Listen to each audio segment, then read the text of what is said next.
this is it. This is my 3.9. It took us all over the place, but it's time.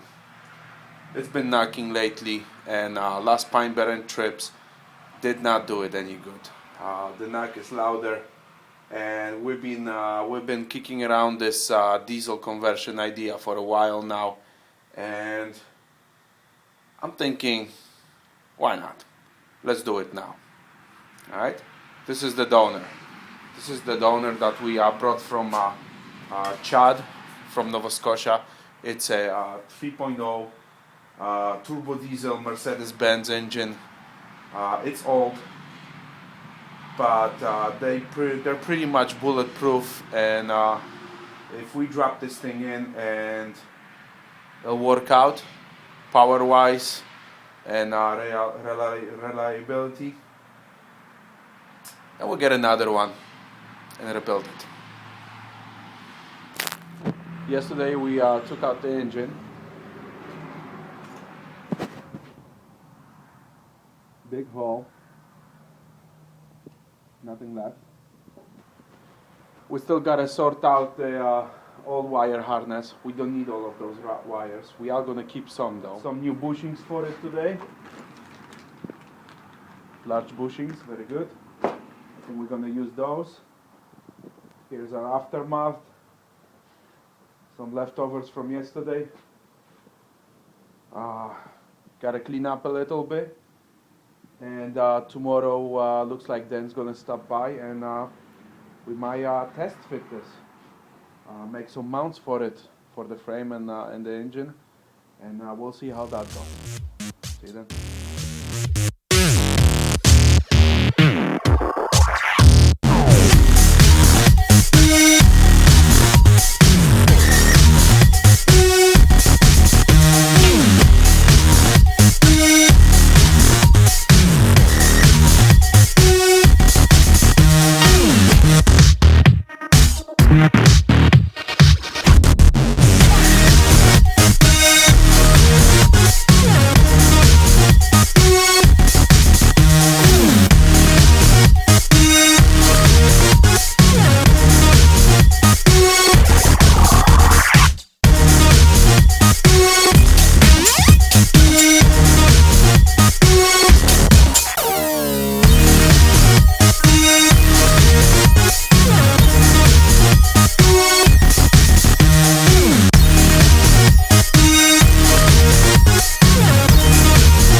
I'm about halfway through the engine mounts relocation and sorting that deal out, and this is what I come up with.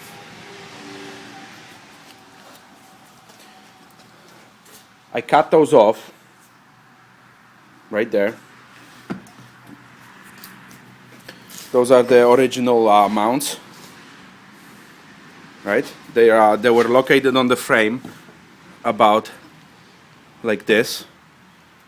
See, close to 45-degree angle, and of course that would make the mounts fail pretty quickly because the weight was sitting on it sideways somehow.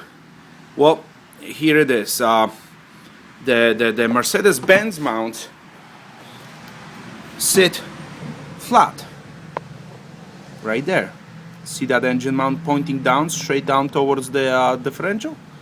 It sits flat, which is pretty good. And this is what we come up with.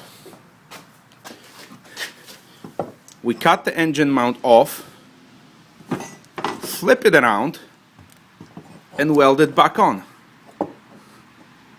As you can see, this isn't exactly the angle that we're looking for, but we can fix that pretty quickly by marking it off. I bolted the mount onto one of the engine mounts, bolted it on, marked it off, already cut, and Voila, right there. This is exactly what we need.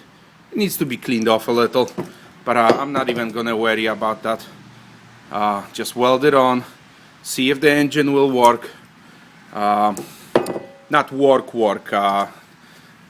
as in if it's gonna be strong enough, and if it's gonna have the gas mileage that I'm looking for, as in work, that kind of work.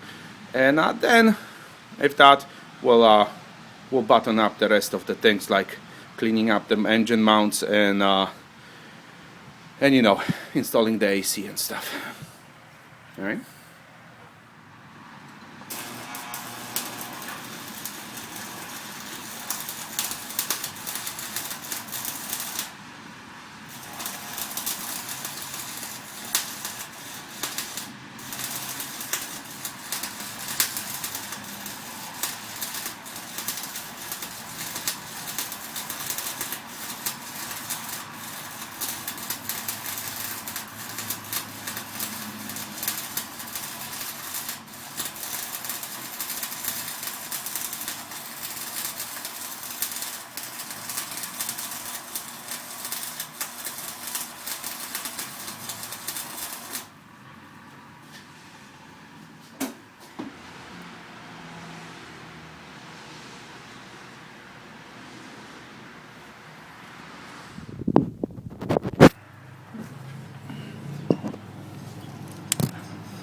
There it is.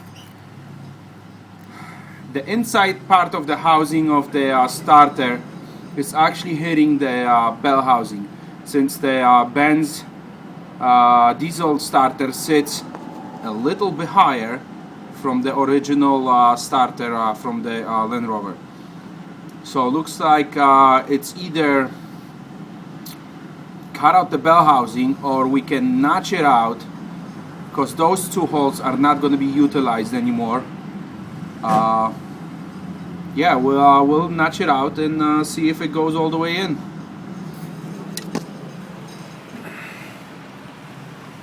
This is the space on the front. Looks like plenty. Plus the engine's going to go another 2 inches back. This is the space on the pumpkin of the differential and the oil pan. Looks like it's gonna be enough. We can always tweak that, that's no problem. What else is here? Plenty of space for the exhaust. This is where the exhaust is gonna come out of. It's gonna go in that hole right there next to the drive shaft. Plenty of space for that. Firewall, about another 2.5 inches. It's gonna be close. Well, it fits. We got it in. Me and Dan got it in. It took a little sawzalling of a bell housing.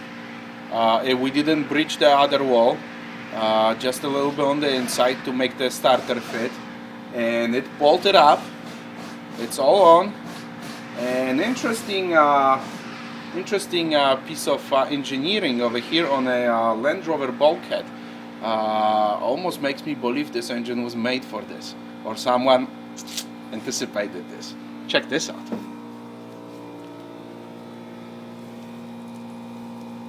Check the top of the oil filter housing. The Land Rover firewall is actually got a recess for it, right there. Perfect fit. How is that?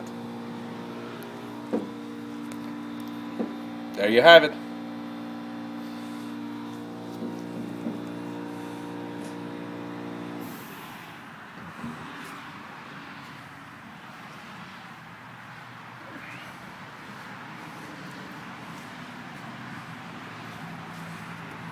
.3 Mercedes Benz turbo diesel.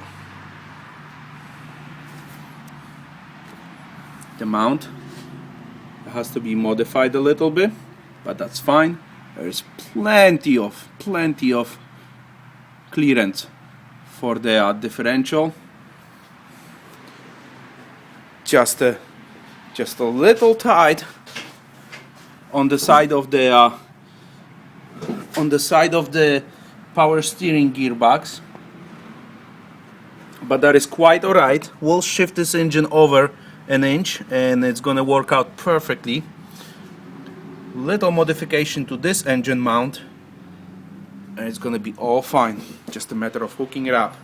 We even gonna have a space for the Benz AC pump on top front part of the engine, which had to be moved to make space for the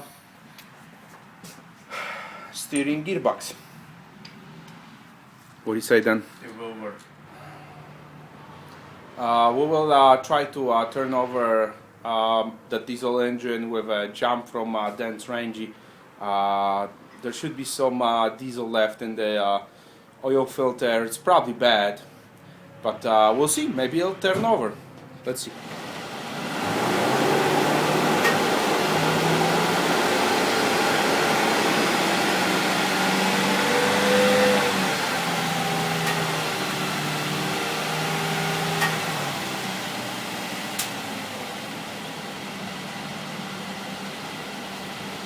Hey, let me see your the adapter cable.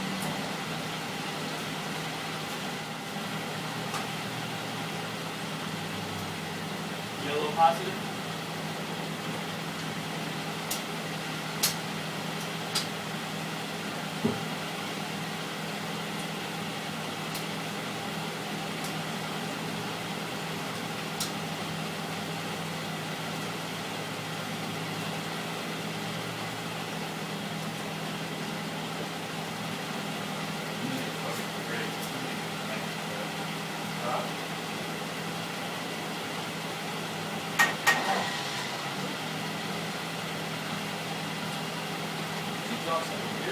On this one, on my side.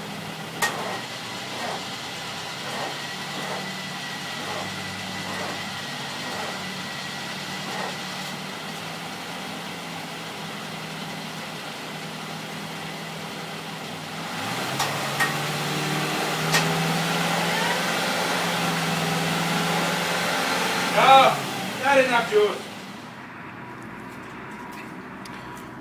We just modified the fuel unit, as in no longer a pump. The pump sits on the engine. It's a mechanical pump. The unit still is gonna stay in the is going to stay in the tank because it's got a the fuel level gauge right here. The sender. This is what it is with a floater, and this is what we took out of it, which is the pump unit itself, right there. That came out of that hole right there. We're still utilizing the little net for the pre-filter. The return still is gonna go down and dump into the canister right here. So everything's gonna work the same. Just it's gonna be a sender unit, not a pump.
So there it is.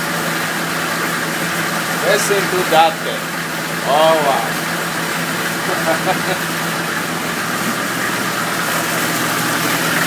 Is it smoking a little bit? For a 500,000 mile engine? It sounds alright.